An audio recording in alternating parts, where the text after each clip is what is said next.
Ever notice how Bluey can, like, totally sneak up on you with the feels? Mm-hmm. Even though it's, made for kids. Yeah. Today, we're diving into a great example of that. Okay. Season 3, Episode 41, Stickbird. Okay.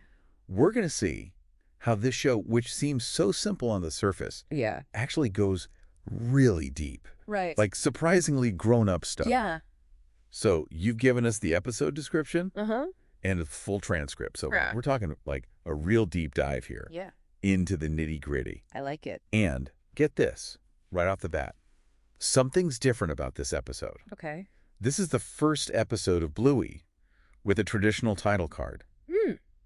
Like a primetime drama. Oh, interesting. It's subtle, Yeah. but it kind of feels like the show is winking at us, I see, yeah. us older viewers. Yeah, like acknowledging us. Yeah, exactly. Right. Like, we see you connecting with this on a different level. Totally. That's so cool. And Stickbird is like the perfect example of how Bluey does that. Like how it sneaks in those deeper themes. Right. And one thing that really struck me reading this transcript was Bandit. Okay. He's not his usual goofy, energetic self in this one. Yeah. He spends most of the episode, like, really somber. Yeah. Almost like he's carrying, the weight of the world Right. on his furry shoulders. Yeah. It's a stark contrast for sure. Yeah. It adds like this whole other layer of complexity, I think. Remember that episode, Taxi? Yes. Where he's like totally freaking out about the kids growing up? Yes. Yes. Oh my gosh. Yes. It's like Stickbird, it's like revisiting those anxieties. No. Like they never really go away, for parents. I never connected those two episodes, but you're so right. It's like Bluey is building on its own emotional continuity. Right. Which is wild. For a kid's show. I know, for a kid's show. Okay, so we've got Bandit wrestling with some heavy stuff. Yeah. Although the episode never tells us what it is. Right. And that brings us to the heart of it all. Yeah. The Stickbird. Yes. Okay, so. That Stickbird, I think, is more than just a sandcastle or whatever. Right. It's like a symbol. It's a metaphor for like the creative process. Oh, interesting. Yeah. Think about it like that joy of making something new, bringing something new into the world, the care that goes into making it. Putting so much of yourself into something. Yes. And then, yeah, poof. Yeah, right. Some kids come along. Totally. And just unknowingly destroy it. It's heartbreaking. It is heartbreaking. And it's heartbreaking even for us watching. I know. And I think that scene, it taps into this fear that we all have. Totally, yes. About putting your heart and soul into something, and then it's just like misunderstood, rejected. Or trampled on, like in this case. It's that vulnerability that you face when you create something, right? Right. Whether you're an artist, a parent, or just someone sharing an idea. Yes. And I think Stickbird, it's not afraid to acknowledge that. Yeah. That sometimes things just don't go as planned. Right. Which is a lesson I think a lot of us are still grappling with. Yeah. And that's where the throwing motif comes in, I think. Oh, yeah. It's not just them throwing sticks for fun. Right. It's that idea of throwing away those negative emotions that can just stick with you. Exactly. Like Bluey teaches Bingo this amazing technique. Oh, yeah. To collect your anger and your sadness. Yes. And then like hurl it away. Yes. It's genius, I think. It is. Because it gives kids especially a way to actually process those feelings. Totally. It's something they can actually do. Yeah. Instead of just being like swallowed by these big emotions. Yeah. Instead of being overwhelmed. Yeah. And it's not just for kids, right? Yeah. I mean, how many of us are walking around I know. holding on to all this negativity. Right. Without even realizing it. Stickbird is like a stealthy mindfulness lesson. Yeah, it is. It totally is. For the whole family. For the whole family. Yeah. But here's what I find so fascinating. Yeah. It's Bluey who teaches this coping mechanism. Right. You'd expect it to come from, like, Chili or Bandit. You're right. The adults. Right. But no. But no.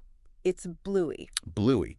And I love that. I love how this show portrays kids. Yeah. They're not just like these empty vessels. Right. Waiting to be filled with adult wisdom. Yeah. They have their own experiences, their own insights. Right. And sometimes they're the ones teaching us valuable lessons. It makes you wonder, are we really listening to the kids in our lives? Yes. What might they have to teach us? Totally.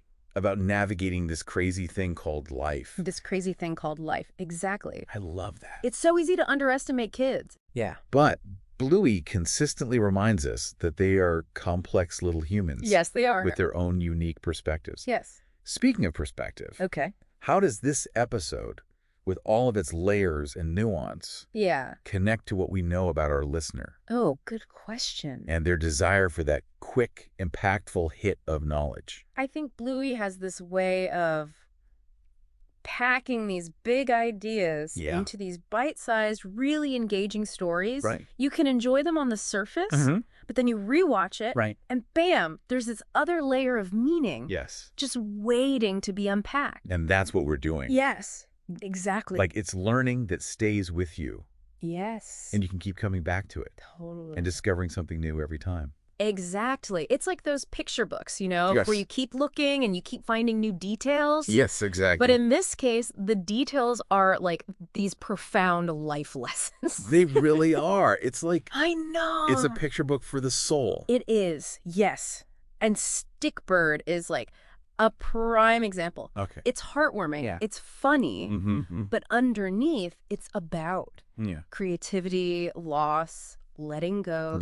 I know. And it does it all in like under 7 minutes. I know. Okay, but let's get into the specifics. Okay, yeah. Were there any lines from the episode that really drove those themes home for you? Absolutely. Okay. There's this one from Bandit that really resonated with me. Okay. When Bingo is like devastated about the Stickbird, right. he says, but when you put something beautiful out into the world, it's no longer yours, really. Oof. Yeah, that line hits hard. Right. Especially if you've ever, like, created something yourself. Yeah. And put it out there for other people to judge. Exactly. And you know what's so interesting about that line? What? Joe Brum, the guy who, like, created Bluey. Yeah. He admitted that he wrote that line. Wow. To deal with his own frustrations about some negative criticism the show had gotten. Wow, Isn't that interesting? That's so meta. It is. He like channeled his own vulnerability as an artist. Right. Into Bandit. Exactly. So it adds this whole other layer to the episode. Really. Totally. Like suddenly Bandit's sadness takes on this new meaning. Totally. Yeah. Because it's not just about a Stickbird anymore. Right. It's about that fear of judgment. Yes. That like every creator faces. Yes. Exactly. 100%. Yeah. It's like he's saying, hey, even cartoon dogs feel this. Right. Which is like oddly comforting. It is. It's true. I think it normalizes those feelings. Makes them okay. Yeah. And it reminds us that, even behind something as like simple and joyful as Bluey, right. There's a real person. Dealing with real stuff. Yeah, with real emotions. And speaking of real emotions, yes, there's that scene where Bluey's like teaching Bingo how to collect her anger. Yes. And her upset. It's so... I know. It's so specific. It's amazing. It's so oddly tangible. I know. It's so good, right? It is so good. She's like, check your tummy. Yeah. Check your neck. Check your ears. Yes. Like these emotions are like little things you can catch. Yes. It's like she takes this abstract thing. It's brilliant. And makes it something that kids can visualize. Yes. Exactly. And like interact with. Yes. It's like a mindfulness exercise. It is. Disguised as a game. 100%. And it totally works too. It does. I was doing it while watching the episode. Me too. And that's the magic of Bluey, right? It is. It gives us this language and these tools to deal with these big, difficult emotions. And it never feels like preachy or like they're talking down to you. Never. It's just like... It just feels... part of the story. Yeah, it feels very organic. Yeah. It's all wrapped up in these like playful, heartwarming stories about dogs. I know. But make no mistake. Right. This show... Don't let the cuteness fool you. It's dropping some serious wisdom bombs. Yes. So as we kind of near the end of our deep dive on Stickbird, what would you say makes this episode such a good example of like what Bluey does best? I think it boils down to this. Bluey really respects its audience. Okay. Kids and adults. Yeah. It understands that children are so much smarter than we give them credit for. Yes. They're so perceptive. Yes. And they crave these stories that meet them on their level. Yes, 100%. And it also knows that, like, we adults are, like, starving. Yes. For something that's both entertaining and emotionally resonant, it's the holy grail. It is. And somehow Bluey, like, nails it every time. And they crack the code. I know. Stickbird, like so many other Bluey episodes. Yeah. It's heartwarming, it's funny, but it also, like, leaves you thinking. Yes. About stuff.